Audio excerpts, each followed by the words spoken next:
जय उमापति महादेव जय मोर कमिगला आपनकर कमी जाउछ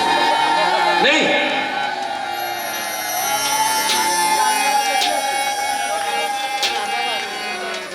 हनुमान जी कहते जब मोई आवो सीताई दे कि होई काज में हरस विशेषी यह कई नाई सबनी कहू माथा। अच्छा आपण मन करे जाऊ आम अमरेंद्र बाबू कि आपंकर जड़े पिला सी मिलिटारी जाइए कि लंडन गला फरेन गला लंडन फरेन फेरला गाँव में 10 जन लोग छिड़ा से कौन नमस्कार समस्त कर जड़े जड़े कर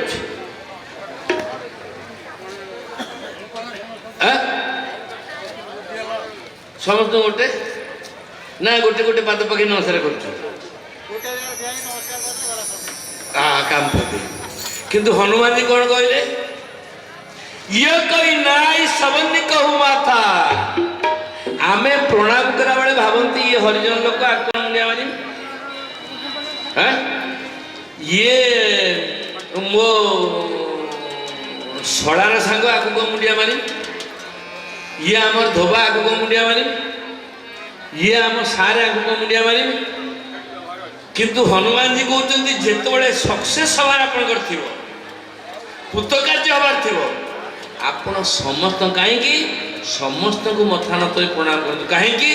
काष्ट पाषाण तरु चूर्ण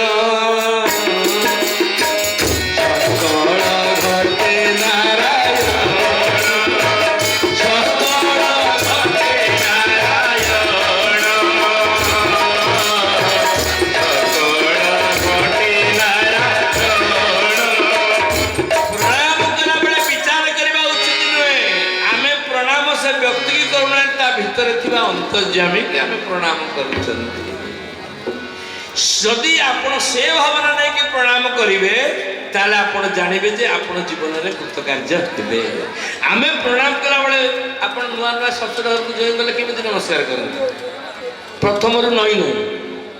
द्वितीय ठिया ठिया चतुर्थ को जमा ना टाटा प्रथम जो नमस्कार थाए भाव आ शेष को थाए न थाए तेणुक भावटा सब जिन निर्भर कले भाव जेणु आत जात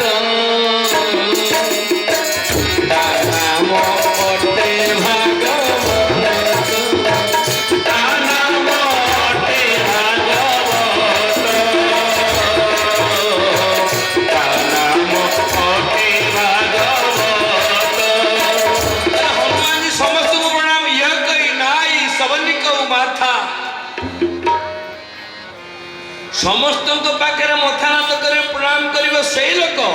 जे अनुभव कर मो भितर रघुनाथ रामचंद्र अच्छी मु कौन भावुची मो भितर राम अच्छा ये भावना मोर आसव ताले समस्त भीतर राम अच्छा बोली भावना मोर आसव यह कई नाई सबनिक माथा चले हर्षि धरी रघुनाथ हनुमान जी सिंधु तीर एक भूदर सुंदर देखिले जड़े देव कूदवाई गोटे उंचा जगह दरकार ना नहीं चढ़ तेणुक हनुमान देखिले उंचा जगह कौटा अच्छी सिंधु तीर एक भूदर सबुठ उंचा पर्वत चढ़ता सिंधु तीर एक भूदर सुंदर कौतुक कूदी चढ़ेता ऊपर पड़ेगले आ गला बेले कौन कले आम जो ऊपर को जाती आमर नमस्कार हवा बंद हो जाए ग्राविटी पड़े आसे गर्व पड़े आसे किंतु हनुमान जी कहते जिते ऊपर को जीव समर्थ नम्र हो दरकार कले नमई नृसिंह चरण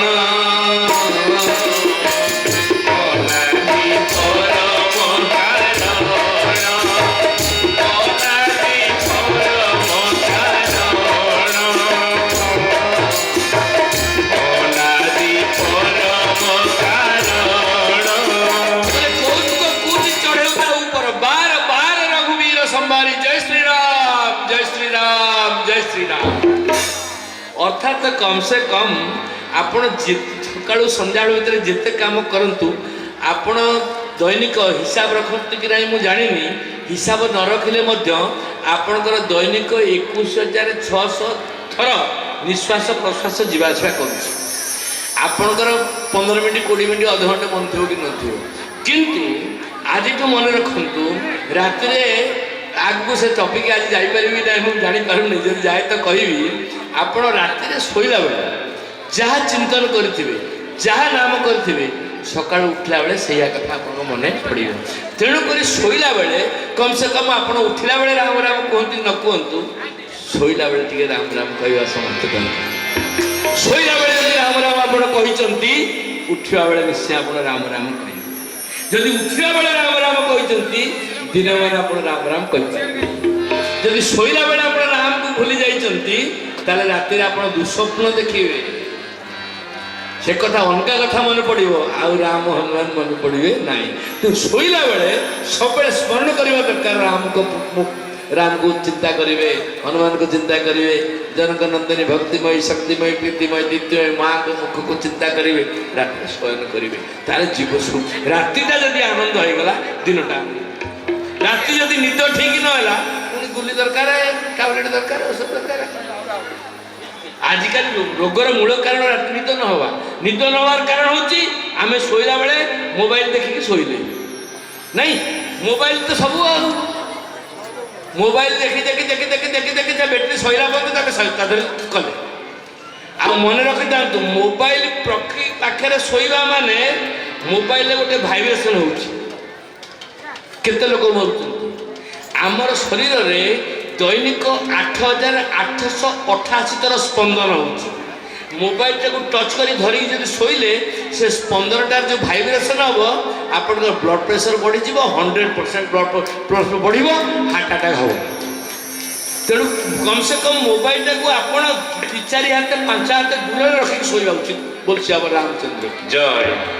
मोबाइल के पाखे रखिक शोबे मोबाइल की रखिक पाखे शोले आप भाइब्रेसन से मोबाइल रही आउ मोबाइल लास्ट शोला बेले जो जो घटना आप देखिए शोचती रात दरकार से देखिए आ चोरी डकैत कहीं हो कहना रात राम राम कही शोवा लोक के जन हाथ देखिले आपन तो निश्चय मुझे मुनिया मारूँ केते जन आम पाइबा किंतु आमे आम घर पिला को कहवा दरकार बापा राम राम कही शोल काम कर भाई काम कर राम राम कही काम कर राम राम कही काम कर राम राम भाई काम कर काम करते राम राम तार जोड़िया दरकार राम किए आपण पार्टीटा को बंद करके रा कहि परिबे परीक्षा कले पार्टी बंद करी रा कहते पार्टीटा बंद करी आपण म कहिदेबे म रा मान खोलिए अर्थात जन्म ठार मृत्यु पर्यंत रा म बोलसी राम ये जीवन राम सीताराम मैया सब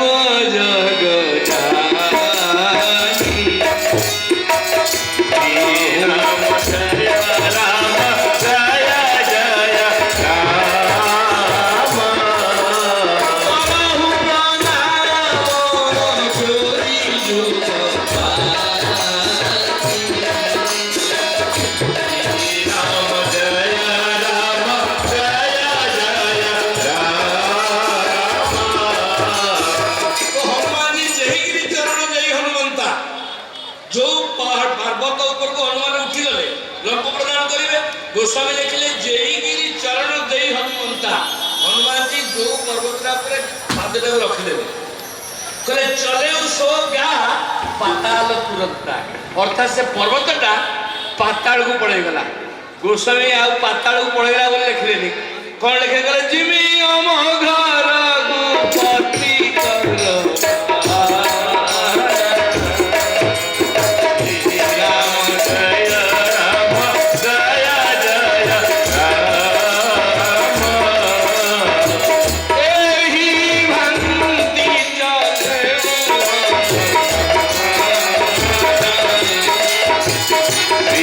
Ram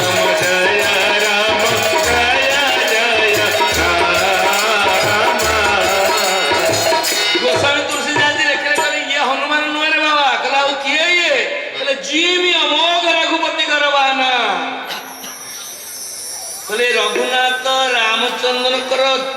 କୋଦଣ୍ଡ, ରଘୁନାଥ ରାମଚନ୍ଦ୍ର ଯେଉଁ ଧନୁଷର ବ୍ୟବହାର କରନ୍ତି,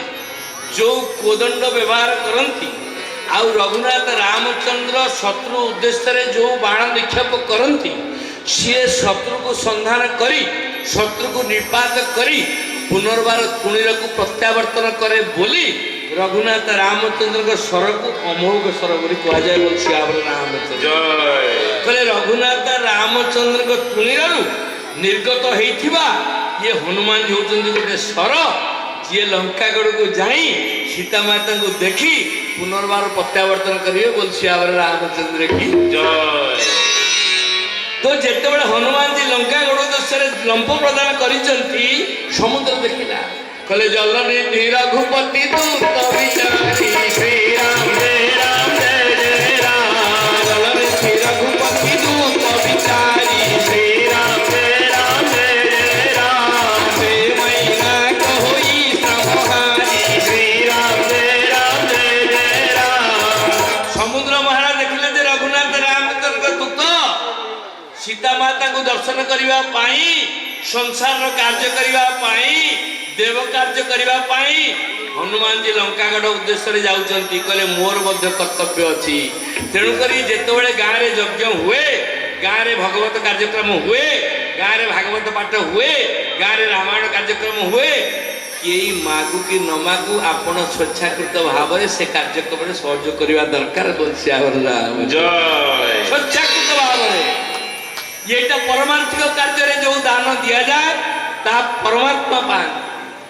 ଆମେ ତ ସଂସାର ପାଇଁ ସବୁଦିନ ବାବା କାମ କରୁଛନ୍ତି, ଏଥିରେ ଚାନ୍ଦା କଲେ କ'ଣ ନାଁ ଲେଖେଇକି କ'ଣ ଦେବି, ମୁଁ ଯେତେ ଦେବି ମୋର ସେତେ ଗୁଣ ହେଇକି ମୋ ପାଖକୁ ପ୍ରତ୍ୟାବର୍ତ୍ତନ କରିବ ବୋଲି ଶ୍ରୀରାମ ରାମଚନ୍ଦ୍ର ପରୀକ୍ଷା କରି ଦେଖନ୍ତୁ। ଇଏ କାର୍ଯ୍ୟକ୍ରମରେ ଆପଣ ହିସାବ ନ କରିକି ଖର୍ଚ୍ଚ କରନ୍ତୁ, ଆପଣଙ୍କୁ ଆସିବାଟା ମଧ୍ୟ ହିସାବ ନ ହେଇକି ଆସିବ। ଇଏ କାର୍ଯ୍ୟକ୍ରମରେ ଚାନ୍ଦା ମାଗିବା କଥା ନୁହେଁ, ବରଂ ଅନୁଦାନକୁ ସ୍ୱେଚ୍ଛାକୃତ ଭାବରେ ଦେଇଦେବା କଥା, ତାହେଲେ ସେ ଅନୁଷ୍ଠାନ ଆଗକୁ ଯିବ। ତ ସମୁଦ୍ର ମହାରାଜ କହିଲେ ରାମ କାମ କରିବାକୁ ଯାଉଛନ୍ତି ମାନେ ମୋର ବି ଡ୍ୟୁଟି ଅଛି, ମୁଁ କ'ଣ ଡ୍ୟୁଟି କରିବି। ତେଣୁକରି ମୈନାକ ପର୍ବତକୁ ସାଙ୍ଗେ ସାଙ୍ଗେ ସମୁଦ୍ର ପଠେଇଲେ, କହିଲେ ମୈନାକ ଟିକେ ଯା, ହନୁମାନଜୀକି ବାଟରେ ଟିକେ ରେଷ୍ଟ ଦେ। ଆଗରୁ ସତ୍ୟ ଯୁଗରେ ପର୍ବତ ମାନଙ୍କର ପକ୍ଷ ଥିଲା, ଅର୍ଥାତ୍ ଆମର ମନେକଲେ ଚଣ୍ଡିଖୋଲ ପାହାଡ଼ ଉଡ଼ି ଉଡ଼ି ଯାଇକି ଛତିଆ ବଟରେ ପହଞ୍ଚୁଥିଲା,